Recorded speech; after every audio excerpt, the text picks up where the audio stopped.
wahai raja, benarkah Muhammad begitu?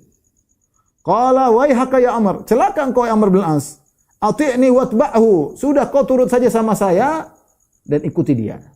Taat kepada aku, ikuti dia, ikut Muhammad. Fa innahu wallahi la 'alal haqq, ketahuilah wahai Amr bin As, sungguhnya Muhammad itu di atas kebenaran. Wa la yadhharanna man 'ala man khalafahu, dan dia akan unggul kepada dari mengalahkan orang-orang yang menyelisihinya. Kama dhahara Musa 'ala Fir'auna wa junudi, sebagaimana Musa berhasil unggul mengalahkan Fir'aun dan bala tentaranya. Amr berkata, "Fa bayyini lahu 'alal Islam." Kalau gitu baiatkanlah kepada diriku ya di atas Islam. Qala na'am. Fa basata yadahu fa bayatuhu 'alal Islam. Thumma kharajtu ila ashabi. Itu Amr bin As bersama Najasyi saja. Maka Najasyi pun membentangkan tangannya, kata Amr, saya masuk Islam. Dia masuk Islam lewat Najasyi. Thumma kharajtu ila ashabi. Kemudian aku pun keluar ketemu dengan teman-temanku. Wa qad hala ra'yi amma kana alaihi wa katamtu ashabi islami. Ya, maka berubah pendapatku ya, dan aku sembunyikan Islamku kepada teman-temanku. Kemudian aku segera pergi pulang meninggalkan negeri Habasyah, dan aku segera pergi menuju Rasulullah sallallahu alaihi wasallam untuk masuk Islam. Ketika aku berjalan menuju Madinah untuk masuk Islam, aku bertemu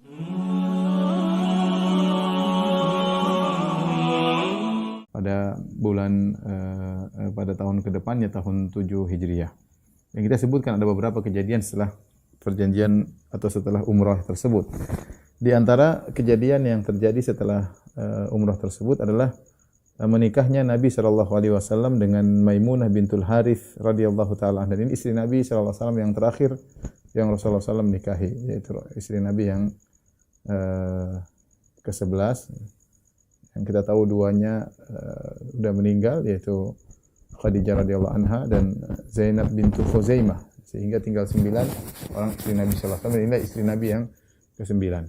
Maimunah bintul Harith, beliau adalah saudari kandung dari Ummul Fadl bintul Harith. Ummul Fadl adalah istrinya Al-Abbas bin Abdul Muttalib, mamanya Ibnu Abbas. Oleh karenanya Maimunah adalah Ibnu Abbas. Karena Ibnu Abbas, ibunya Ibnu Abbas yaitu Ummul Fadl, istrinya Al-Abbas bin Abdul Muttalib, saudara kandung dengan Maimunah. Demikian juga Maimunah bintul Harith adalah saudara kandung dari Lubabah As-Sughra, ibunya Khalid ibn Walid. Oleh karenanya Maimunah juga adalah bibinya Khalid ibn Walid.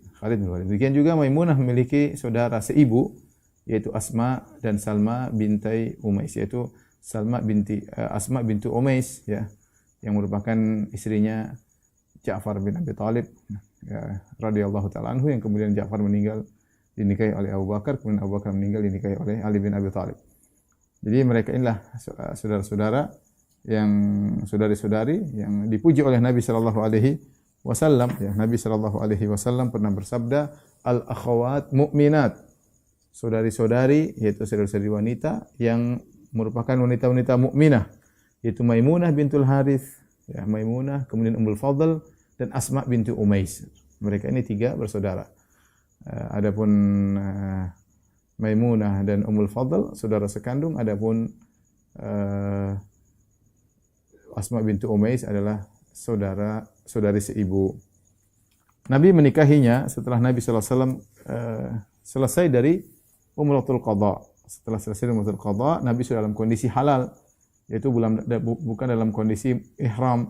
Karena kita tahu di antara larangan ihram adalah al-muhrim la yakhtib wa la yankih wa la yunkih. Seorang yang sedang ihram tidak boleh melamar, tidak boleh menikah untuk dirinya, dan tidak boleh menikahkan orang lain, tidak boleh jadi wali. Jadi seorang sedang ihram tidak boleh melamar, tidak boleh menikah, dan tidak boleh menikahkan orang lain. Adapun Nabi sallallahu alaihi wasallam ketika menikah dengan Maimunah sudah dalam kondisi halal, bukan dalam kondisi ihram. Berbeda dengan pendapat Ibnu Abbas radhiyallahu anhu, dan ulama mengatakan di antara kesalahan Ibnu Abbas radhiyallahu anhu menyangka bahwasanya Nabi sallallahu alaihi wasallam menikahi Maimunah dalam kondisi muhrim, dalam kondisi ihram. Namun yang benar bahwasanya Nabi sudah bertahallul. Nabi sudah bertahallul baru kemudian menikah dengan Maimunah bintul Harith radhiyallahu taala anha ya. Maimunah di zaman jahiliyah dahulu menikah dengan seorang bernama Urwah bin Mas'ud Ats-Tsaqafi yang dia orang terkenal ya dan juga akhirnya masuk Islam ya. Urwah bin Mas'ud Ats-Tsaqafi orang hebat ya. Tapi kemudian diceraikan ketika di zaman jahiliyah. Kemudian dia menikah dengan Abu Ruhum bin Abdul Uzza ketika sudah masuk Islam. Namun Abu Ruhum ini pun meninggal dunia sehingga dia menjadi janda dan akhirnya dinikahi oleh Nabi sallallahu alaihi wasallam. Adapun Nabi sallallahu alaihi wasallam menikahinya di Saraf. Saraf adalah suatu tempat kalau seorang keluar dari Mekah menuju ke Madinah dia akan melewati tempat tersebut. Wadi Saraf. Di situ ada kuburan Maimunah. Kuburan sampai sekarang masih ada. Kuburan Maimunah. Nabi menikahi Maimunah di Saraf dan dia meninggal juga di situ di Saraf, di tempat tersebut.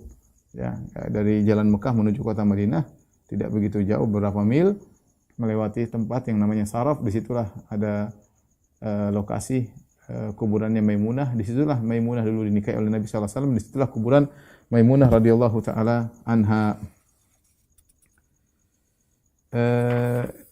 Ikhwan akhwat yang rahmati Allah Subhanahu wa taala ya.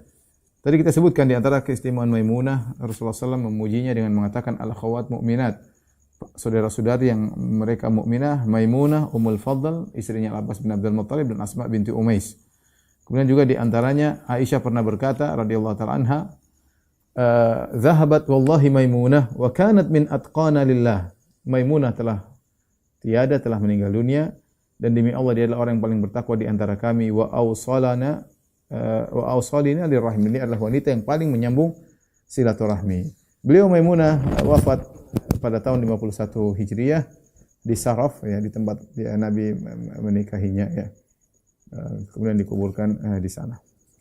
Ini di antara kejadian setelah Nabi meninggalkan kota Mekah dari Umratul Qadha. Di antara kejadian di awal tahun 8 Hijriah ya adalah wafatnya Zainab bintu Rasulullah sallallahu alaihi wasallam ya. Zainab bintu Rasulullah sallallahu alaihi wasallam ya.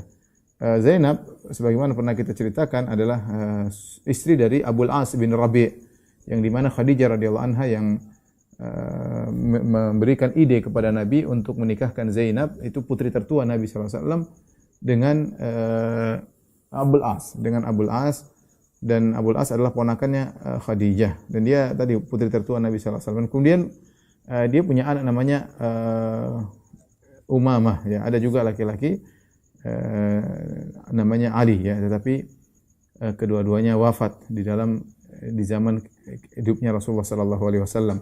Umamah bintu Abil As, putrinya Zainab yang merupakan cucu Nabi sallallahu alaihi wasallam, yang dalam hadis disebutkan Nabi sallallahu alaihi wasallam kana yusalli wa huwa hamilu Umamah. Rasulullah sallallahu alaihi wasallam salat sambil menggendong Umamah. Kalau beliau sujud beliau letakkan, kalau beliau berdiri beliau gendong lagi Umamah. Ini dalil bahwasanya seorang ketika menggendong anak dia boleh salat dan dia boleh sambil menggendong anak sebagaimana pernah dilakukan oleh Nabi sallallahu alaihi wasallam, salat sambil menggendong Umamah radhiyallahu taala anha. Ketika Ali bin Abi Thalib setelah menikah dengan Fatimah radhiyallahu taala anha, kemudian Fatimah meninggal dunia, Ali sempat menikahi Umamah putrinya Zainab ya. Demikian juga Zainab punya anak namanya Ali ya, Ali bin Abil As, tapi meninggal juga ketika di zaman Nabi sallallahu alaihi wasallam ya. Dan Nabi sallallahu alaihi wasallam ketika Zainab dimandikan mayatnya, maka Rasulullah SAW berkata, iksilnaha witran thalathan aw khamsan. Itu yang para ibu-ibu yang menangani pemandian jenazah Zainab, kata Nabi, mandikanlah secara witir bilangan mandinya, 3 atau 5.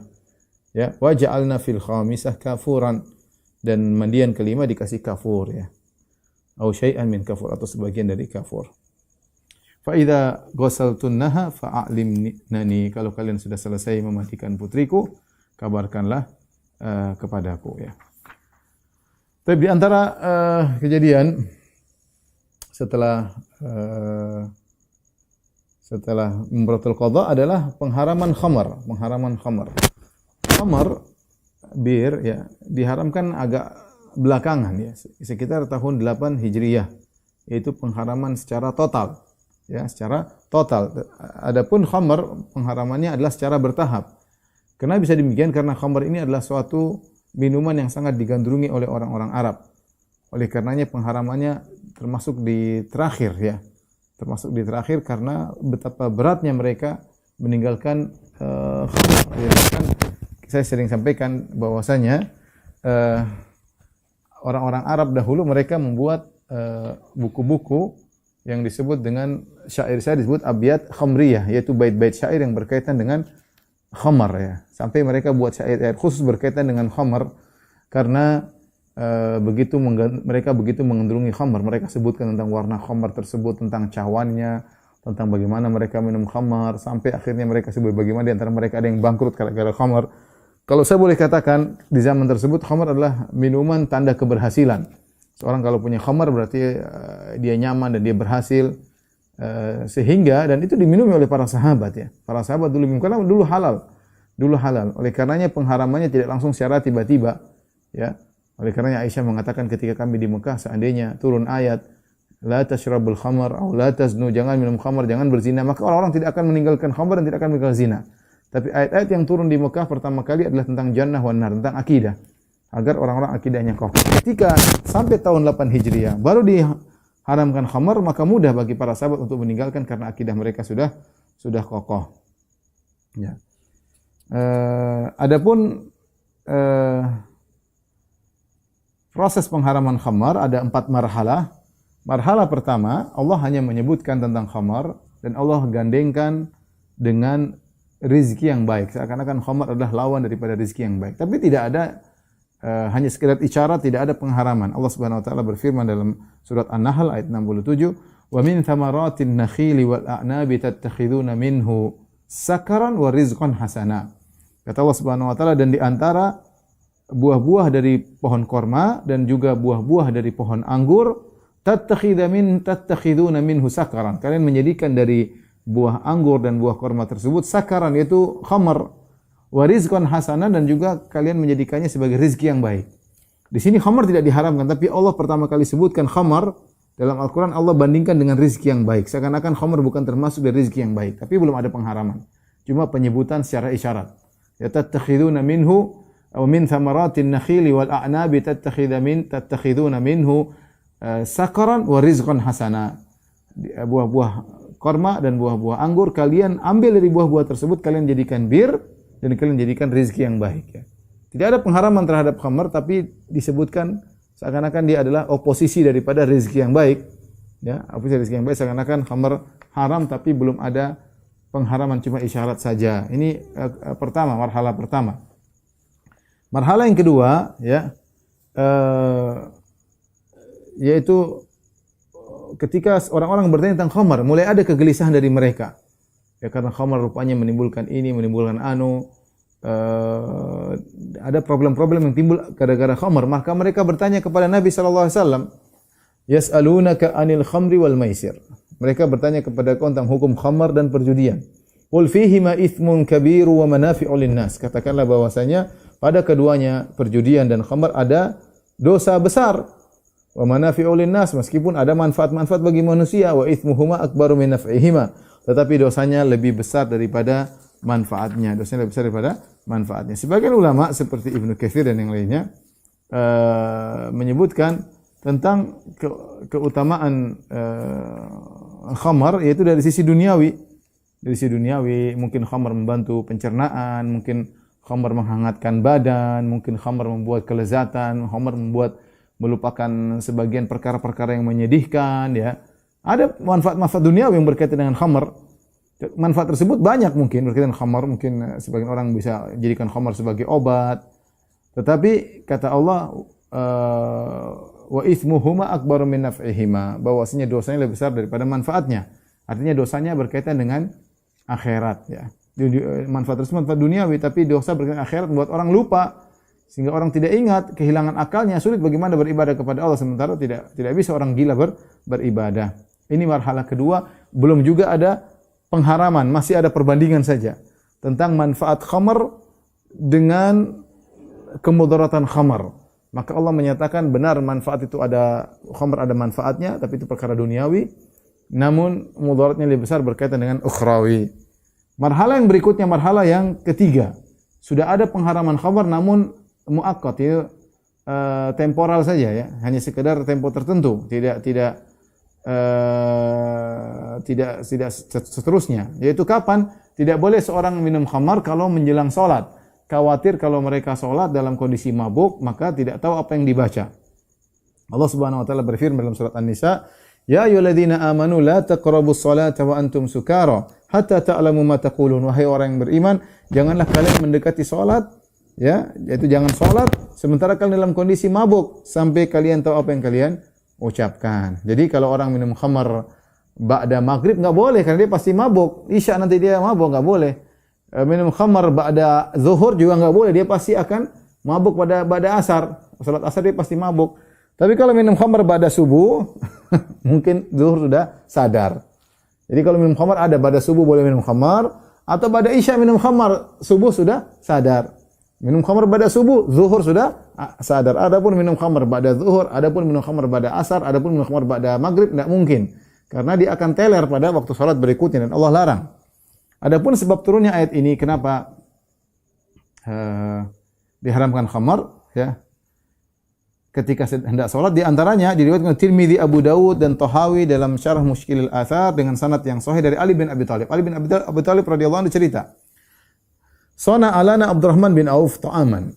Satu hari Abdurrahman bin Auf membuatkan makanan bagi kami. Fada'ana fa'akalna. Kemudian dia undang kami makan. Jamuan. Kami pun datang, kami pun makan. Wasaqana minal khamar. Rupanya Abdurrahman bin Auf kasih minum sebagai bentuk penghormatan pada tamu, diminumkan khamar. Dulu khamar halal. Ini bentuk kemuliaan. Seorang meminumkan tamu dengan khamar bentuk pemuliaan di zaman tersebut. Maka Abdurrahman bin Auf nuangkan khamar buat tamu-tamunya, di antaranya Ali bin Abi Thalib. Fa akhadat fina, akhirnya kami kebanyakan minum mungkin sampai agak teler. Wa hadratis salat, dan tiba waktu salat. Faqaddamuni, maka mereka suruh aku jadi imam, kata Ali bin Abi Thalib. Aku pun jadi imam, maka aku baca qul ya ayyuhal kafirun, tapi bacanya salah-salah. Bacanya begini, qul ya ayyuhal kafirun, la a'budu ma ta'budun, katakan wahai orang kafir, aku tidak menyembah apa yang kalian sembah.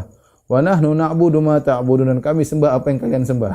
Ali bin Abi Thalib baca, wa nahnu na'budu ma ta'budun, kami sembah apa yang kalian sembah. Sudah enggak sadar ngomongnya setengah-setengah. Sampai mengucapkan ayat-ayat salah, kami menyembah apa yang kalian sembah. Maka Allah pun turunkan ayatnya, ya ayyuhalladzina amanu la taqrabus salata wa antum sukara hatta ta'lamu ma taqulun. Wahai orang yang beriman, janganlah kalian mendekati salat atau jangan kalian salat sebentar kalian kondisi mabuk sampai kalian tahu apa yang kalian ucapkan. Oleh karena sempat di zaman Nabi sallallahu alaihi wasallam ada orang yang beri pengumuman idza uqimatis salat, ada orang yang berteriak beri pengumuman idza uqimatis salat fala yaqrabanna salata sakran. Kalau salat sudah ditegakkan, maka tidak boleh ada yang salat dalam kondisi mabuk. Rasulullah SAW larang. Dan marhala yang terakhir, marhala yang keempat adalah marhala yang total diharamkan khamar secara total, ya, yaitu firman Allah Subhanahu wa taala surah Al-Maidah ayat 90, ya ayyuhalladzina amanu innamal khamru wal maisiru wal ansabu wal azlamu rijsum min amali syaitani fajtanibuhu la'allakum tuflihun. Innama yuridu syaitanu an yuqi'a bainakumul adawata wal baghdha'a fil khamri wal maisir wa yasuddakum an dzikrillah an dzikrillah wa anis salat fahal antum muntahun. Ya, kata Allah Subhanahu wa taala, wahai orang yang beriman, sungguhnya bir, perjudian, berhala-berhala dan azlam untuk mengundi nasib, rijsun min amali syaitan, adalah najis dari perbuatan syaitan. Fajtanibu la'allakum tuflihun, tinggalkan itu semua kalian beruntung. Ketika turun ayat ini, para sahabat langsung buang khamar dari mereka. Ada yang dari mulutnya dia tumpahkan, ada yang mau dituangkan, dibuang semuanya, bahkan ditumpahkan di jalan-jalan. Karena Allah mengatakan, fajtanibuhu, jauhilah diri kalian daripada khamar, ya, daripada disuruh menjauhi khamar. Dan para sahabat segera menjalankan perintah Nabi sallallahu alaihi wasallam. Di antara yang diriwayatkan oleh Syaikhan, yaitu dari Bukhari dan Muslim dalam sahih mereka, dari Anas bin Malik radhiyallahu anhu. Kata Anas, kuntu saqil qaum yauma hurrimatil khamar. Aku, Anas, kita tahu Anas ibunya namanya Ummu Sulaim. Ummu Sulaim ketika ayahnya Anas meninggal, dia menikah dengan Abu Talha. Jadi Anas bapak angkatnya Abu Talha. Kebetulan ada tamu-tamu datang ke rumah Abu Talha, ke rumah bapak angkatnya. Dan Anas bin Malik masih kecil dan dia adalah pelayan yang menuangkan khamar kepada tamu-tamu. Jadi kita katakan tadi khamar adalah minuman yang untuk dihidangkan untuk memuliakan tamu. Ada tamu datang kasih khamar, berarti kita memuliakan tamu. Maka aku bagian menuangkan khamar kepada tamu-tamu pada waktu itu. Wa kana Abu Talha qad ijtama ilaihi ba'du ashabi. Abu Talha waktu lagi kumpul sama teman-temannya. Faja'a rajulun faqala, ada seorang datang dan berkata, ala innal khamra qad hurrimat. Ketahuilah bahwasanya khamar telah diharamkan. Maka Abu Talha berkata, ukhruj fanzur, wahai Anas, coba keluar lihat.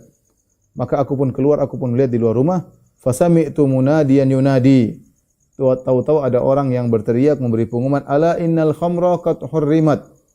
Ketahuilah bahwasanya khamar telah diharamkan.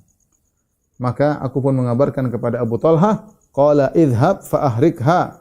Pergilah engkau dan tuangkan khamar tersebut, tumpahkan di jalan. Faji'tu fa ahraktuha. Aku pun segera nuangkan khamar di jalan. Dalam riwayat yang lain, Anas berkata, para sahabat tidak berkata, mata au hatta nanzur. Mereka tidak mengatakan kapan diharamkan.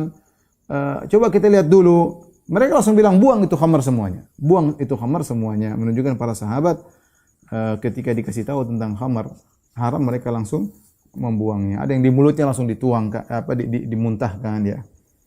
Tapi kita masuk pada pembahasan inti pada malam hari ini tentang Islamnya Khalid bin Walid, Amr bin Al-As dan Utsman bin Talha radhiyallahu ta'ala anhum ajma'in. Di bulan Safar tahun 8 Hijriah, datanglah Khalid bin Walid dan Amr bin Al-As dan Utsman bin Talha ke kota Madinah. Tiga orang tokoh besar ini ingin apa? Ingin masuk Islam. Tatkala Nabi SAW melihat mereka datang ke kota Madinah untuk masuk Islam, Nabi berkata kepada para sahabat yang hadir, Ramatkum Makkatu bi afladhi akbadiha. Sungguhnya Mekah telah mendatangkan kepada kalian intisari dari kota Mekah. Ini orang-orang terbaik di kota Mekah. Anak-anak muda yang hebat, orang terbaik.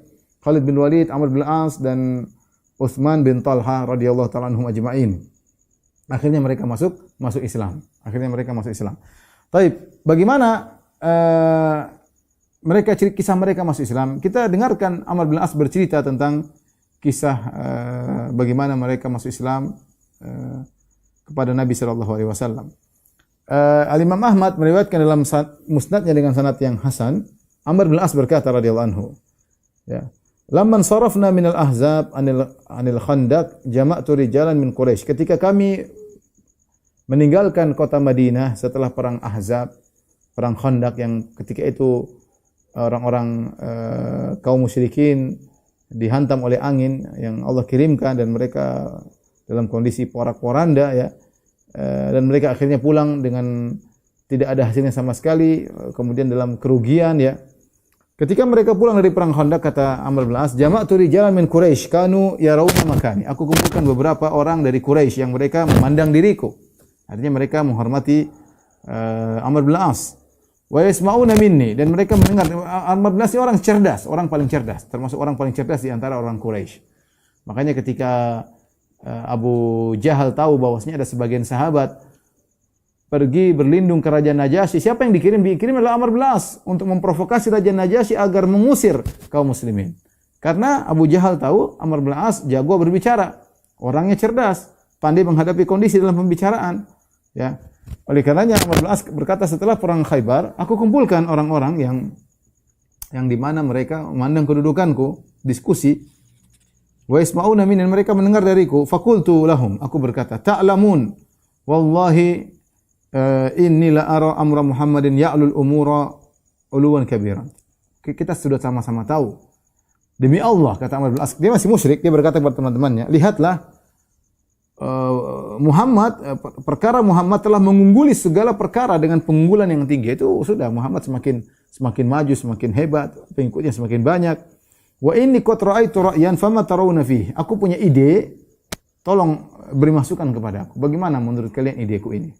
Qalu wa ma ra'aita? Kata mereka, wahai Amr bin As, apa idemu? Kata Amr bin As, ra'aitu annal haqqa bin Najasyi fanakuna indahu. Begini saja, kita enggak usah di Mekah lagi. Udah kita pergi ke Habasyah, kita tinggal dekat Najasyi.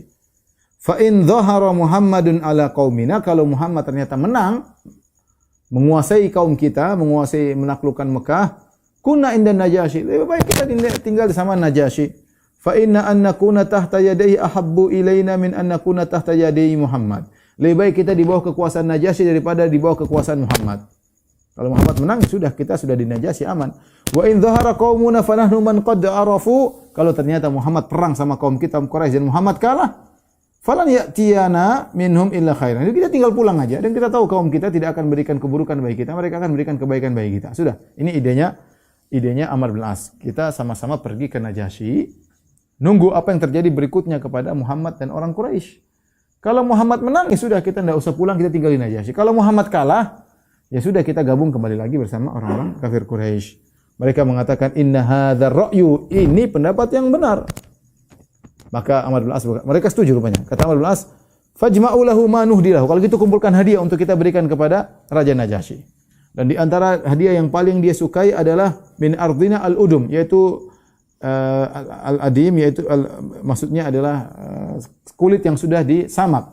Itu paling disenangi oleh Raja Najasyi di Habasyah. Enggak tahu kenapa, tapi dia suka dengan kulit yang sudah disamak. Kata Amr bin As, fajama'na lahu uduman katsiran. Kami kumpulkan banyak sekali kulit-kulit yang sudah disamak. Maka kami pun berangkat meninggalkan kota Mekah sampai kami tiba di Raja Najasyi. Ya. Wa fallahi inna la indahu idh ja'a Amr bin Umayyah ad-Dhamri wa kana Rasulullah sallallahu alaihi wasallam qad ba'atha ilaihi fi sya'ni Ja'far wa ashabihi. Kata Amr bin As, demi Allah, kita sudah sampai di sisi Najasyi, tiba-tiba ada utusan Muhammad sallallahu alaihi wasallam menemui Najasyi, namanya Amr bin Umayyah ad-Dhamri. Kirim surat untuk berdiskusi bersama Raja Najasyi tentang urusannya Ja'far bin Abi Thalib yang masih tertahan di Habasyah. Ya, ini kita balik mundur pada tahun 7 Hijriah. Ya. Wa qad dakhala alaihi thumma kharaja min indahu. Rupanya Amr bin Umayyah ad-Dhamri masuk ketemu Najasyi kemudian pergi. Maka aku berkata kepada sahabat-sahabatku, kata Amr bin As, hadza Amr bin Umayyah, ini Amr bin Umayyah ad-Dhamri. Law qad dakhaltu ala Najasyi fa sa'altu iyyahu fa'atani fa darabtu unukahu. Bagaimana kalau saya ketemu dengan Najasyi, saya akan rayu dia, saya bilang itu Amr bin Umayyah ad-Dhamri, serahkan kepadaku, aku akan bunuh dia. Fa idza fa'altu dzalik, kalau saya berhasil membunuh orang ini, ra'at Quraisyun anni qad ajza'tu anha hina qataltu Rasulullah sallallahu alaihi wasallam, Rasulullah Muhammadin sallallahu alaihi wasallam. Maka kalau saya berhasil bunuh ini utusannya Muhammad, yaitu Amr bin Umayyah ad-Dhamri, maka orang-orang Quraisy akan menghargaiku, ya, akan menghargaiku, dan mereka akan mengatakan Amr bin As telah berhasil membunuh utusan Muhammad sallallahu alaihi wasallam. Ini rencana Amr bin As minta kepada Najasyi agar menyerahkan Amr bin Umayyah ad-Dhamri utusannya Muhammad sallallahu alaihi wasallam. Karena Amr bin Umayyah ad-Dhamri bawa surat untuk Najasyi. Dari siapa? Dari Muhammad sallallahu alaihi wasallam. Akhirnya Amr bin As mengatakan, fadakhaltu alaihi, aku pun ketemu dengan Raja Najasyi. Fasajadtu lahu kama kuntu asna, aku pun sujud kepadanya karena dahulu mereka di antara bentuk penghormatan sujud sebagaimana biasa aku lakukan. Akhirnya Najasyi berkata, marhaban bi sadiqi, selamat datang wahai kawanku. Najasyi kenal dia. Ahdaita li min biladika syai'a, kau bawa ke sini, datang ke sini bawa hadiah? Ada hadiah? Qultu na'am ayyuhal malik. Kata Amr bin As, benar aku bawa hadiah wahai sang raja. Qad ahdaitu laka uduman katsiran. Dan aku telah menghadiahkan kepadamu banyak sekali kulit yang sudah disamak, dan ini paling disukai oleh Raja Najasyi. Tsumma qaddamtu ilaihi fa ajaba wastahahu. Kemudian aku bawa itu hadiah di depannya. Jadi menarik hati. Hadiah ditaruh di depan Raja Najasyi dan dia pun takjub melihat hadiah-hadiah tersebut. Mulailah aku masukkan permohonanku kepada Raja Najasyi. Aku berkata, ayuhal malik, wahai sang raja, inni qad ra'aitu rajulan kharaja min 'indik wa huwa rasul rajulin aduwin lana. Wahai Najasyi, wahai sang raja, wahai paduka, aku tadi melihat ada seorang keluar dari bertemu engkau, terus dia pergi. Setahu saja dia itu adalah utusan musuh kami Muhammad. Fa'atihni laqtulahu. Tolong berikan itu utusannya Muhammad kepada kami biar kami bunuh. Fa innahu qad asaba min asyrafina wa khiyarina. Karena Muhammad telah berhasil membunuh pembesar-pembesar kami dalam perang Badar. Ya. Jadi Amr bin As minta agar utusannya Nabi itu Amr bin Umayyah ad-Dhamri diserahkan kepada untuk dia bunuh. Dia minta kepada Najasyi karena Najasyi kalau perintah gampang, itu tangkap bawa balik sini, serahkan kepada Amr bin As, akan dibunuh. Ya. Maka ternyata Raja Najasyi ketika diminta permohonan tersebut, dia pun marah. Faghadiban Najasyi, Najasyi pun marah. Thumma madda yadahu fadaraba bihi anfahu darbatan dhanantu annahu qad kasar. Kemudian dia begini. Dia pukul hidungnya. Ini ekspresi Raja Najasyi kalau marah. Ya kebiasaan mereka, mungkin orang Habasyah. Dia marah, dia panjangkan tangannya baru dia pukul hidungnya. Dengan pukulan kuat dia pukul hidungnya sampai-sampai Amr bin As mengatakan, aku menyangka pukulan tersebut mematahkan hidungnya. Apa kata Raja Najasyi saking marahnya? Falau in syaqqat liyal ardu la dakhaltu fiha faraqan minhu. Kau bilang ingin aku serahkan utusannya Muhammad untuk kau bunuh, seandainya bumi ini terbelah, aku akan masuk ke dalamnya karena takut dengan permintaanmu. Raja Najasyi serius sampai dia pukul hidungnya, dia berkata, kalau bumi terbelah depan saya segera masuk. Saya takut permintaanmu tersebut mengerikan. Maka aku heran, kata Amr bin As, Ayuhal Malik, wallahi law dhanantu annaka takrahu hadha ma sa'altukahu. Demi Allah wahai sang raja, kalau saya tahu kau tidak suka aku mohon permohonan ini untuk menyerahkan utusan Muhammad untuk aku bunuh, kau tidak suka, tentu aku tidak akan mohon kepadamu. Raja Najasyi berkata, Atas'aluni an u'tiyaka rasula rajulin ya'tihin namusul akbar.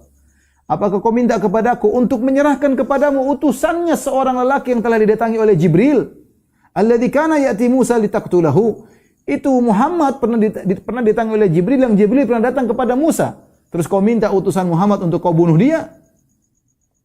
Artinya ini enggak benar ini. Amr benar-benar marah. Najasyi. Gimana kau mau bunuh utusan Muhammad? Muhammad itu didatangi oleh Jibril. Sebagaimana Jibril pernah datang kepada Nabi Musa.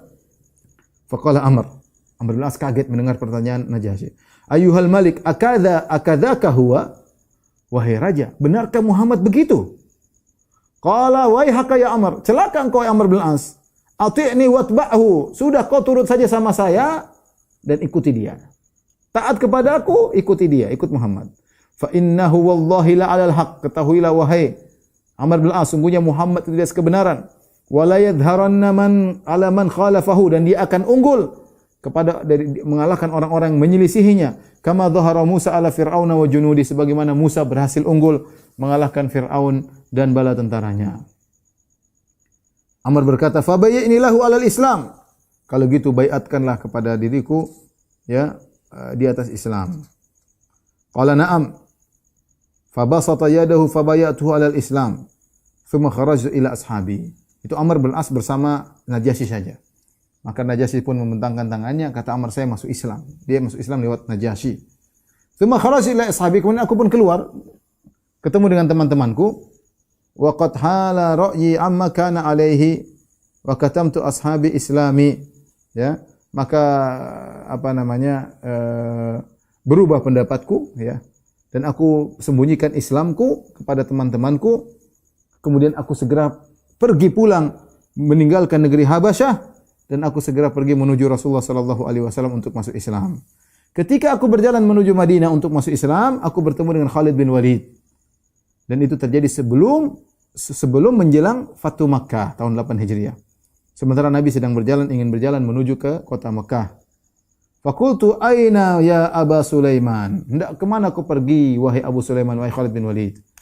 Wallahi laqad istaqamal min samu, ya. Kata Khalid bin Walid, perkaranya sudah jelas. Wa innar rajula la nabi. In laki-laki ini Muhammad benar-benar nabi. Adhabu wallahi uslim. Aku ingin pergi menemui laki-laki ini untuk masuk Islam. Fa hatta mata? Sampai kapan kita begini terus wahai Amr bin As? Amr bin As akhirnya buka kartu, dia berkata, wallahi ma ji'tu ila li Islam. Aku pergi menuju dia untuk masuk Islam. Maka kami pun berjalan bersama, aku dan Amr bin As dan Khalid bin Walid. Ya, kami kemudian menemui Nabi sallallahu alaihi wasallam dan kami membaiat Nabi sallallahu alaihi wasallam. Faqultu, Amr bin As berkata, ya Rasulullah, inni ubayyuka ala an taghfira lima taqaddama min dhanbi. Ya Rasulullah, aku punya syarat. Aku baiat engkau dengan syarat engkau ampuni dosa-dosaku yang telah lalu. Dan Amr sadar betul dia dosanya banyak. Dia sadar betul dosanya banyak. Bikin banyak permasalahan, bikin banyak perkara, selalu provokasi untuk menjatuhkan Muhammad dan teman-temannya. Maka dia beri syarat, ya Rasulullah, saya baiat engkau tapi syaratnya kau maafkan dosa-dosaku, kesalahan-kesalahanku padamu. Wa qala Rasulullah sallallahu alaihi wasallam, ya Amr, bai'. Wahai Amr, baiatlah kepadaku. Fa innal islama yajubbu ma kana qablahu. Sungguhnya Islam akan menghapuskan dosa-dosa yang sebelumnya. Kalau orang masuk Islam, seluruh dosa sebelumnya terhapus. Dan itu di antara indahnya Islam. Kalau seorang masuk Islam, seluruh dosanya terhapus dan amalan dia selama masa jahiliyah semua tercatat. Misalnya ada orang kafir, di zaman dia masa jahiliyah dulu masih musyrik, ternyata berbakti sama orang tua, kemudian bersedekah kepada tetangga, memperhatikan fakir miskin, anak yatim. Kalau dia ternyata mati dalam kondisi kafir, percuma semuanya. Kata Allah, wa ma mana'ahum an tuqbala minhum nafaqatum ila annahum kafaru billah. Percuma nafkah mereka tercegah, tidak akan bisa sampai kepada Allah. Kenapa dicegah? Oleh kekufuran. Jadi orang kafir kalau berbuat baik, itu amal solehnya naik, tapi enggak bisa sampai ke langit, ditahan oleh kekufurannya. Ketika kekufurannya hilang, dia masuk Islam, maka amalan solehnya akan naik. Adapun maksiatnya diampuni oleh Allah Subhanahu wa taala. Dan ini keistimewaan bagi orang-orang yang masuk Islam. Makanya Amr bin As mengatakan, "Ya Rasulullah," dia tidak tahu kalau orang masuk Islam dosa-dosa diampuni. Dia mengatakan, "Ya Rasulullah, aku masuk Islam tapi ampuni dosa-dosaku." Kata Rasulullah, "Ya Amr, bayi' fa innal Islam yajibu ma kana qablahu." Wahai Amr bin As, baiatlah kepadaku. Sungguhnya Islam akan menghapuskan dosa-dosa yang telah lalu. Wa innal hijrata tajubbu ma kana qablaha, dan sungguhnya hijrah akan menghapuskan dosa-dosa sebelumnya. Kata Amr radhiyallahu anhu, "Fa bayatu thumma saraftu." Aku pun baiat Nabi, pun aku pergi. Ketika itu Nabi berkata, "Aslaman nasu wa amana Amr bin As." Orang-orang masuk Islam, adapun Amr bin As masuk iman. Apa maksudnya?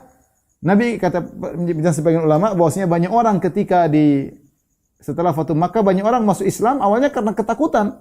Amr bin As dia masuk Islam bukan karena ketakutan, memang dia ingin masuk Islam.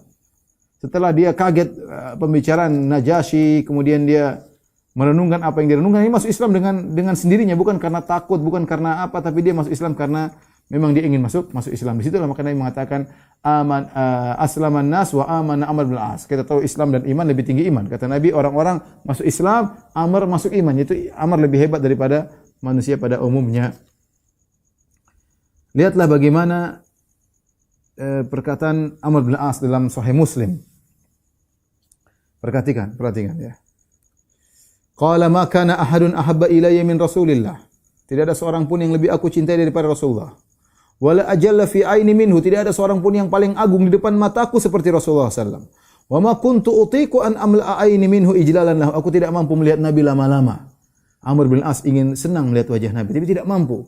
Kenapa? Karena aku begitu mengagungkan Nabi. Setiap aku melihatnya aku menunduk. Ya, aku melihatnya aku menunduk. Aku tidak mampu memuaskan mataku untuk melihat wajah Nabi sallallahu alaihi wasallam. Walau su'iltu an asifahu ma ataqtu. Kalau kalian minta aku untuk mensifati wajah Nabi, aku tidak mampu. Li'anni lam akun amla'u aini minhu, karena aku tidak pernah memenuhi pandanganku untuk melihat Nabi secara puas. Kenapa? Karena Amr bin As begitu mengagungkan Nabi. Sehingga kalau melihat Nabi, dia karismatik Nabi luar biasa, dia pun tunduk. Ya. Ketika Amr bin As masuk Islam, Nabi SAW mendekatinya, membuat dia yuqarribu ya Rasulullah SAW, mendekatinya Rasulullah SAW, membuat dia nyaman. Ya, Rasulullah tahu bagaimana kecerdasannya, bagaimana keberaniannya. Ya, dan dia adalah orang yang paling hebat. Ya, kana min rijali Quraisyin ra'yan wa daha'an wa hazman wa kafa'ah. Kafa'ah semuanya hebat. Dia orang canggih, cerdas, berani, pandai dalam berperang, ya, termasuk pokoknya orang hebat lah ya. Ya, makanya disebut kalau bilang tentang kecerdasan orang Arab dibilang seperti Amr bin As, saking hebatnya dia, otaknya cerdas. Amr bin As radhiyallahu taala anhu. Kemudian nanti akan kita sampaikan insyaallah kemudian hari bagaimana Nabi tugaskan dia untuk menjadi seorang pemimpin perang. Baru masuk Islam sudah jadi pemimpin perang, anak buahnya ada Umar, ada Abu Bakar, ada orang-orang sahabat yang sudah masuk Islam lama. Nanti akan ada kisahnya insyaallah taala bagaimana Nabi memuliakan Amr bin As ketika dia masuk Islam. Bagaimana wafatnya Amr bin As radhiyallahu anhu? Amr bin As wafat pada tahun 43 Hijriah dan umurnya ketika itu 80 sekian tahun. Ya, belum sampai 90 ya. Dan dia meninggalkan harta yang banyak, budak-budak dan rumah-rumah yang banyak. Imam Muslim meriwayatkan dari Ibnu Shumasah Al-Mahri, dia berkata, "Hadarna Amr bin As wa huwa fi siyaqatil maut." Kami mendatangi menjenguk Amr bin As ketika itu dia akan meninggal dunia. Fabaka tawilan, dan dia pun menangis dalam tangisan yang lama. Wa hawwala wajhahu ila al-jidar, dia pun balikkan wajahnya melihat tembok. Faja'ala ibnuhu yaqul, anaknya berkata, mungkin Abdullah bin Amr bin As, dia berkata, "Ya abatah, amma basyaraka Rasulullah sallallahu alaihi wasallam bikada?" Wahai ayahku, kenapa kau begitu? Bukankah Rasulullah SAW telah beri kabar gembira kepada engkau begini dan begitu? Amma basyaraka Rasulullah SAW bikada wa kada? Bukan Rasulullah SAW telah menyampaikan kabar gembira untuk begini dan begini? Setelah dia balik. Tadinya dia menghadap tembok, kemudian dia balik. Kemudian dia cerita, kenapa dia melakukan demikian? Kenapa dia menangis? Kenapa dia balik wajahnya? Padahal begitu banyak berita-berita gembira dari Nabi tentang Amr bin As radhiyallahu ta'ala anhu. Di antaranya tadi, kata Nabi sallallahu alaihi wasallam, "Aslaman nas wa amana Amr bin As." Orang-orang Islam, Amr bin As tingkatnya lebih tinggi. Maka dia pun balik dari menatap tembok dan dia berkata, "Inna afdhala ma nu'iddu syahadata alla ilaha illallah." Perkara yang paling terbaik yang kita siapkan bertemu Allah adalah syahadat la ilaha illallah wa anna Muhammadar Rasulullah. Ini syahadatan yang paling kita harapkan ketika bertemu dengan Allah Subhanahu wa taala. Kemudian dia cerita, "Inni kuntu ala atbaqin thalath." Aku dahulu memiliki 3 kondisi. Laqad ra'aituni wa ma ahadun ashadda bughdan li Rasulillah sallallahu minni. Kondisi pertama, kondisi kedua, kondisi ketiga. Apa kondisi pertamaku? Wahai anakku, wahai orang yang hadir, aku melihat tidak ada orang yang paling benci kepada Muhammad seperti aku. Aku dapati aku ini sangat benci kepada Muhammad. Wala ahabba ilayya an akuna qad istamkantu minhu faqataltuhu. Tahu cita-citaku ketika itu, yang paling aku angan-angankan impianku yaitu aku bisa membunuh Muhammad. Dapat kesempatan aku bunuh dia, itu cita-citaku yang paling aku cintai dalam kehidupanku ketika itu. Falau mittu ala tilkal hal lakuntu min ahlin nar. Seandainya ketika itu aku mati, jelas aku penghuni neraka jahanam. Ini kondisi pertama. Falamma ja'alallahu al-Islam fi qalbi, ketika Allah memasukkan Islam dalam hatiku. Ataitu Nabi sallallahu alaihi wasallam, aku datang kepada Nabi, faqultu, aku berkata, ubsut yaminaka fala ubayi'uka. Ya Rasulullah, bentangkan tanganmu, aku akan bait engkau. Fabasata yaminahu, maka Nabi pun membentangkan tangan kanannya. Qala faqabattu yadi, aku pun tarik tanganku, aku tidak jadi membaiat Nabi, aku tarik tanganku. Faqala malaka ya Amr, kata Nabi, kenapa engkau, ada apa gerangan dengan engkau wahai Amr, kenapa kau tidak membaiatku? Qultu aradtu an ashtarit, aku ingin punya syarat ya Rasulullah untuk baiat engkau. Tashtarit bimadza, kata Nabi, apa syaratmu? Kata dia, an yughfara li, aku ingin dosa-dosaku diampuni. Saya katakan tadi, Amr bin As tahu diri dia benar-benar banyak kesalahan terhadap Nabi sallallahu alaihi wasallam, terhadap kaum muslimin, bahkan cita-citanya membunuh Nabi. Itu yang paling dia cintai dalam kehidupannya, bisa bunuh Muhammad sallallahu alaihi wasallam. Maka Nabi mengatakan, "Ama alimta annal Islam yahdimu ma kana qablahu?" Wahai Amr, tidakkah kau tahu Islam menghapuskan dosa-dosa yang telah lalu? Wa annal hijrata tahdimu ma kana qablah, tidak kau tahu orang berhijrah dari Mekah Madinah akan menghapuskan dosa-dosa sebelumnya. Wa annal hajja yahdimu ma kana qablahu, tidak kau tahu bahwasanya haji menghapuskan dosa-dosa yang telah lalu. Ya. Inilah dalil kata para ulama bahwasanya haji sebenarnya dirajikan oleh sebagian ulama bahwasanya haji bukan hanya menghapuskan dosa-dosa kecil, untuk haji spesial menghapuskan dosa-dosa besar seluruhnya. Makanya Nabi SAW mengatakan man hajja walam yarfuth walam yasuk raja'a min dhunubihi kayaumin waladatu ummuhu. Barang siapa yang berhaji, tidak berbuat rafas, tidak berbuat maksiat, tidak berkata-kata kotor, dia akan bersih dari dosa-dosanya seperti baru lahir dari perut ibunya. Beda dengan umrah. Kalau umrah orang mengatakan diampuni dosa-dosa kecil. Haji spesial. Oleh karenanya Nabi SAW menggandengkan haji dengan hijrah dan Islam. Kata Nabi, ama alimta ya Amr annal islama yahdimu ma kana qablahu. Tidak kau tahu Islam, orang masuk Islam semua dosanya telah hilang. Orang berhijrah dosanya telah hilang, dan kalau orang berhaji dosa-dosanya telah hilang. Berkata Amr, "Wa ma kana ahadun ahabba ilayya min Rasulillah." Setelah aku masuk Islam, tidak ada orang yang paling aku cintai seperti Rasulullah sallallahu alaihi wasallam. Bisa berbalik subhanallah. Tadi Nabi orang yang paling dibenci, cita-citanya bunuh Nabi. Sekarang terbalik. Wa ma kana ahadun ahabba ilayya min Rasulillah, tidak ada orang yang Nabi aku cintai daripada Rasulullah sallallahu alaihi wasallam. Wala ajalla fi aini minhu, dan tidak ada orang yang paling agung, yang paling karismatik di mataku seperti Rasulullah sallallahu alaihi wasallam. Wa ma kuntu utiku an amla aini, seperti dia sudah sampaikan, aku tidak mampu memandang Nabi lama-lama. Kalau kalian bertanya kepadaku tentang bagaimana sifat wajah Nabi, lama ataqtu, aku tidak mampu untuk mensifatkan wajah Nabi. Kenapa aku tidak bisa memandang Nabi dengan puas? Walau mittu ala tilkal hal rajautu an akuna minal jannah. Seandainya ketika itu aku meninggal, waktu aku bersama Nabi, waktu aku sangat cinta kepada Nabi, ya, dan orang paling aku cinta adalah Nabi, aku meninggal ketika itu, aku berharap aku masuk surga. Ini kondisi keduaku. Jadi masalah sekarang aku berada di kondisi ketiga. Apa kondisi ketiga? Kondisi pertama tadi sangat benci kepada Nabi, cita-cita ingin bunuh Nabi. Yang kedua sangat cinta kepada Nabi, ya. Kemudian kondisi yang ketiga kata beliau, "Tsumma walina asya'a ma adri ma halifiha." Kemudian kami pun akhirnya menjadi wali-wali, itu menjadi pejabat, ya, jadi gubernur di mana, di Mesir atau di tempat yang lain, ya. Dan aku tidak tahu bagaimana kondisiku. Sekarang ini aku tidak tahu. Aku dalam kondisi ketiga. Fa idza ana muttu fala tashabni naihatun wala narun. Kalau aku meninggal maka jangan ada yang tangisi aku, meratapi aku, dan jangan ada api. Fa idza dabantumuni fashunnu alayya turabu shannan. Kalau kalian menguburkanku maka tuangkanlah tanah ke kuburanku, ya. Thumma aqimu haula qabri qadra ma tunharu jazurun wa yuksamu lahmuha. Tapi ketika aku dikubur jangan dulu pulang. Tunggulah sebentar di kuburanku seukuran kalian menyembelih onta kemudian kalian bagi-bagikan. Dia ingin seakan-akan Amr ingin ditemani.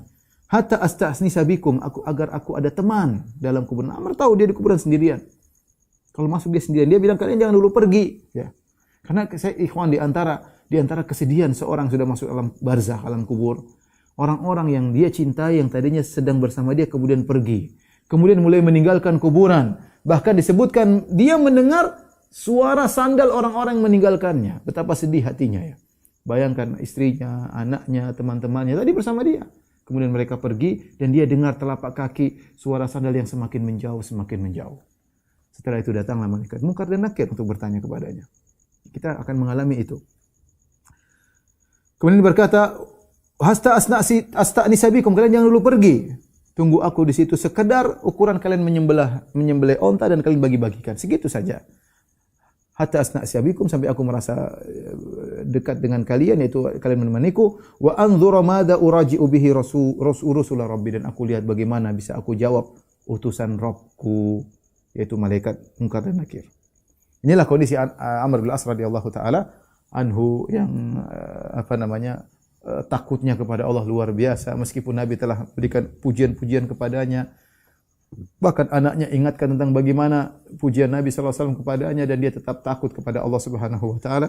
Kalau sahabat seperti ini bagaimana dengan kita yang tidak jelas. Ini Amr bin As pernah jadi pemimpin perang, diutus oleh Nabi jadi pemimpin perang dalam jihad di zaman Nabi sallallahu alaihi wasallam. Kita apa yang sudah kita lakukan? Maksiat jelas, wallahu alam, amalan terima atau tidak wallahu alam, ya. Tapi fattaqullaha mastata'tum. Baik, berikutnya Khalid bin Walid. Bagaimana Khalid bin Walid? Kita sebutkan secara singkat. Adapun Khalid bin Walid radhiyallahu taala anhu, maka kisah Islamnya disampaikan oleh Al-Baihaqi dalam kitabnya Dalailun Nubuwah. Khalid bin Walid cerita, tatkala Allah Subhanahu wa taala ingin kebaikan bagiku, maka Allah lemparkan Islam dalam hatiku. Dan aku mulai sadar. Aku berkata, syahidtu hadhil mawatin kulluha ala Muhammad. Aku ikuti banyak peperangan, semuanya nyerang Muhammad Rasulullah sallallahu alaihi wasallam. Falaisa mautinun asyhadu illa ansarifu. Tidak ada satu perang pun yang aku lewati ketika aku melawan Muhammad dalam perang Uhud, dalam perang-perang Khandaq, perang yang lainnya. Ketika aku meninggalkan Rasulullah, wa ana ara fi nafsi anni mudhi'un fi ghairi syai'in. Aku lihat aku ini hanya kerja sia-sia saja. Perang Uhud sia-sia, perang Khandaq sia-sia, semuanya perang melawan Muhammad. Wa anna Muhammad sallallahu alaihi wasallam sayadhar, dan aku lihat Rasulullah akan menang, akan unggul. Ketika Rasulullah SAW pergi ke Al-Hudaybiyah, sebagaimana pernah kita sampaikan, Rasulullah SAW pergi ke Hudaybiyah tahun 6 Hijriah. Maka aku keluar menjadi pemimpin pasukan berkuda orang-orang musyrikin. Maka aku menemui Muhammad dan teman-temannya di Usfan. Maka aku pun berdiri di hadapannya. Aku ingin mengganggunya. Fa shalla bi asbihi dhuhr amamana. Maka Rasulullah pun salat zuhur di depan kami. Ya. Ketika itu Rasulullah SAW belum salat khauf. Salat biasa. Salat biasa. Allahu Akbar, ruku bareng-bareng, sujud bareng. Khalid bin Walid lihat Rasulullah salat zuhur biasa. Kami ingin menyerang. Ya. Tsumma lam yu'zam lana, tapi tidak jadi, kata Khalid bin Walid. Kalau menyerang gampang, sahabat lagi salat, Nabi lagi salat, dan salatnya bareng-bareng, bukan salat khauf. Salat khauf kan maksudnya pasukan jadi dua, sebagian salat, sebagian nunggu. Ya, nanti di atas bagaimana pernah kita ceritakan. Rupanya waktu itu Rasulullah salat biasa. Kesempatan bagi Khalid bin Walid untuk membunuh Nabi dan para sahabatnya ketika itu. Wa kanat fi khirah. Ternyata kami enggak jadi menyerang, dan itu ternyata yang terbaik. Fa utli'a ala ma fi anfusina minal humum. Ya, fa shalla bi, maka kegelisahan menimpaku. Kemudian Rasulullah SAW salat asar, waktu salat asar. Ini saatnya kita serang. Tadi kesempatan sudah lewat, sekarang saatnya kita serang. Tiba-tiba Rasulullah SAW salatnya dirubah, cara salat khauf. Fa waqa'a dzalika minni mauqi'an. Aku heran, ini orang kenapa dirubah tata cara salatnya? Padahal saatnya sekarang saya menyerang, dia malah rubah salat, tata cara salatnya. Fa qultu ar-rajulu mamnu. Aku berkata ini orang terjaga, Allah jaga dia. Buktinya tadi waktu pertama Dia salat biasa, aku tidak jadi menyerang. Ketika sekarang aku menyerang, ternyata salatnya salat khauf sehingga susah untuk diserang. Faftaraqna, maka kami pun terpisah. Wa akhadtu dzatal yamin, dan aku pun pergi ke arah kanan. Akhirnya ketika Rasulullah SAW buat perjanjian Hudaybiyah dengan orang Quraisy, aku berkata, ayu syai'in baqi. Ya. Apalagi yang tersisa? Ainal madhab ila Najasyi? Gimana mau pergi ke Najasyi? Sementara Najasyi sudah menjadi pengikut Muhammad. Saya mau kemana lagi? Ya. Dan sahabat-sahabat Muhammad tinggal di Najasyi dalam kondisi aman. Apakah aku harus pergi ke Heraklius untuk jadi Nasrani? Aku keluar dari agamaku kemudian menjadi Nasrani atau menjadi Yahudi? Maka aku tinggal bersama orang-orang Ajam. Ya. Dan itu adalah celah bagiku. Masa aku tinggalkan Arab kemudian tinggal sama orang Ajam? Atau aku tinggal di kota Mekah bersama orang-orang yang masih belum masuk Islam? Khalid berpikir, kemana ini coba? Najasyi sudah masuk Islam, ke Habasyah kabur, dia baik tapi dia sudah masuk Islam. Mau pergi ke Heraklius, masuk Yahudi, Nasrani, repot. Tinggal sama orang bukan Arab, jadi aib, jadi bahan bicaraan. Mau tinggal di Mekah, tinggal bersama orang tersisa, wah repot juga. Sudah tinggal orang-orang tidak pada boleh masuk Islam. Aku terus demikian gelisah sampai akhirnya Rasulullah SAW tahun depannya, tahun 7 Hijriah melakukan umrah Al-Qadiyah atau Umratul Qadha. Dan ketika itu aku sedang tidak di Mekah. Ya, aku tidak tahu. Dan saudaraku Al-Walid Ibnul Walid, saudara Al-Walid sudah masuk Islam. Dan dia ikut umrah Qadha bersama Nabi sallallahu alaihi wasallam. Maka dia pun cari aku, saudaraku cari aku, mana Khalid? Dan dia tidak mendapatiku. Akhirnya dia tulis suatu surat kepadaku. Apa isinya? Bismillahirrahmanirrahim. Saudaranya Walid bin Walid kirim surat kepada Khalid bin Walid. Bismillahirrahmanirrahim, segala dengan nama Allah yang Maha Pengasih lagi Maha Penyayang. Amma ba'du, kemudian daripada itu. Fa inni lam ara a'jaba min dhahabi ra'yika 'anil Islam wa aqluka aqlak. Tidak ada perkara yang lebih menakjubkan dariku. Bagaimana kau tidak bisa melihat Islam? Bagaimana akalmu menahanmu? Harusnya kau tahu Islam itu yang terbaik. Mithlu Islam ya jahalu ahad. Indahnya Islam ini ada yang tidak tahu. Semua orang tahu, apalagi seperti engkau, wahai Khalid. Cerdas engkau masa tidak mengerti tentang Islam. Rasulullah SAW telah bertanya kepadaku tentang dirimu. Lihat, adiknya atau kakaknya tulis dengan indah. Rasulullah bertanya kepadaku tentang kamu. Faqala aina Khalid? Rasulullah bertanya, mana Khalid? Faqultu ya'tillahu bihi. Aku berkata, ya Rasulullah, Allah akan datangkan dia masuk Islam untukmu. Faqala ma mithluhu yajhalul Islam. Orang seperti dia tidak mungkin enggak ngerti tentang Islam. Walau kana ja'ala nikayatu wa jiddahu al-muslimin 'alal musyrikin kana khairan lahu. Seandainya dia masuk Islam dan dia menjadikan kepiawaian dia dalam bertempur untuk membela Islam lawan musyrikin. Nabi sebutkan kehebatannya, Nabi sebut namanya, Nabi sebut kehebatannya, Nabi berharap dia masuk Islam, isyarat Nabi akan menjadikan dia sebagai seorang pemimpin. Maka Al-Walid saudaranya nulis ini kepada Khalid bin Walid. Walau qaddamnahu ala ghairi, kalau dia masuk Islam, kami akan mendahulukan dia daripada yang lainnya. Kemudian setelah dia menukil perkataan Nabi, kata saudaranya Al-Walid, fastadrik ya akhi ma qad fataka. Ayo ya saudaraku, ya, perbaiki apa yang telah lewat darimu. Wa qad fatatka mawatinu salihah. Sungguh kau telah luput dari kondisi-kondisi yang luar biasa, yaitu perang dan yang lainnya. Karena Allah kan luar biasa.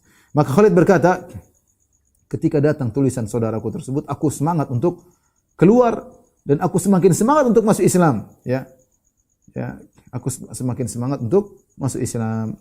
Kemudian dia berkata, ya, ketika aku semangat, aku berjalan menuju kota Madinah. Ya, aku bertanya, man usahibu ila Muhammad? Siapa yang menjadi temanku untuk pergi masuk Islam ke Muhammad? Aku ketemu dengan Sofwan bin Umayyah. Siapa Sofwan bin Umayyah? Sofwan bin Umayyah adalah anaknya Umayyah bin Khalaf. Majikannya Bilal yang terbunuh ketika di perang Badar. Faqultu lahu ya Aba Wahab, wahai Abu Wahbin, ama tara ma nahnu fihi wa qad dhahara Muhammad alal Arab wal Ajam? Tidakkah kau lihat kondisi kita sementara Muhammad sudah unggul? Bagaimana kalau kita datang kepada Muhammad dan kita masuk Islam? Sungguhnya kemuliaan Muhammad adalah kemuliaan bagi kita. Kita sama-sama Quraisy. Kalau dia masuk Islam, kalau dia menang kita juga mulia. Maka dia menolak. Sufyan bin Umayyah tidak masuk Islam. Nanti dia masuk Islam, tapi begitu dia menolak. Dia berkata, laulam yabqa ghairi mattaba'tuhu abadan. Kalau semua orang satu dunia sudah masuk Islam, tinggal saya yang belum, saya tidak akan ikut dia. Faftaraqna, kami pun terpisah. Aku berkata, ini laki-laki ini wajar bapaknya, saudaranya dibunuh dalam perang Badar, maka dia jengkel. Kemudian aku bertemu lagi dengan Ikrimah bin Abi Jahal, putranya Abu Jahal. Aku berkata kepada dia, kenapa? Bagaimana kita masuk Islam aja? Sudah lihat Muhammad sudah menang. Dan dia jawabannya sama dengan seperti jawabannya Safwan. Dia mengatakan, kalau semua orang sudah masuk Islam semuanya, tinggal saya sendiri saya tidak akan masuk Islam. Tapi dia juga nanti masuk Islam. Aku pun keluar. Akhirnya aku tak pergi.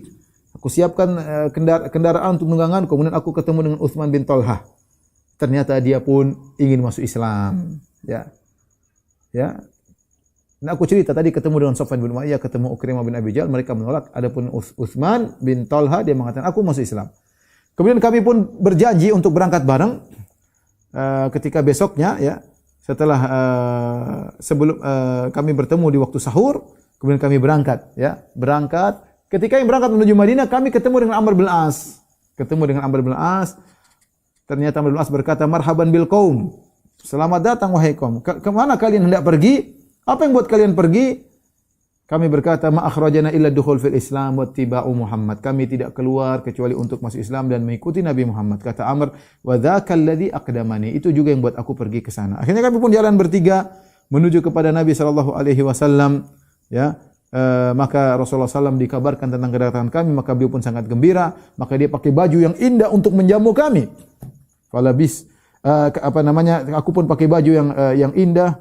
Kemudian amitu ila Rasulullah sallallahu alaihi wasallam falaqiyani akhi. Aku pun pakai baju yang bagus menuju Nabi sallallahu alaihi wasallam dan aku bertemu dengan saudaraku Walid bin Walid berkata, "Asri, segera menuju ke Rasulullah. Sungguhnya Rasulullah sallallahu telah dikabarkan tentangmu dan dia sangat bergembira dengan kedatanganmu dan dia sedang menantikan kalian." Maka kami pun segera berjalan, ya. Kemudian ketika kami berjalan menuju Nabi sallallahu alaihi wasallam lihat kami dari jauh, yabtasim, Rasulullah SAW tersenyum sampai kami datang menuju Nabi sallallahu alaihi wasallam hatta waqaftu alaihi, subhanallah. Dari jauh Nabi sudah senyum melihat mereka bertiga. Sampai aku pun berdiri depan Nabi sallallahu alaihi wasallam, fa salamtu alaihi bin nubuwah. Aku mengatakan assalamu alayka ayyuhan nabi. Baru pertama Khalid mengatakan ayyuhan nabi. Assalamu alayka ayyuhan nabi. Faradda alayya salam. Maka kemudian Rasulullah menjawab salam dengan wajah tersenyum. Aku berkata, inni asyhadu an la ilaha illallah wa annaka rasulullah.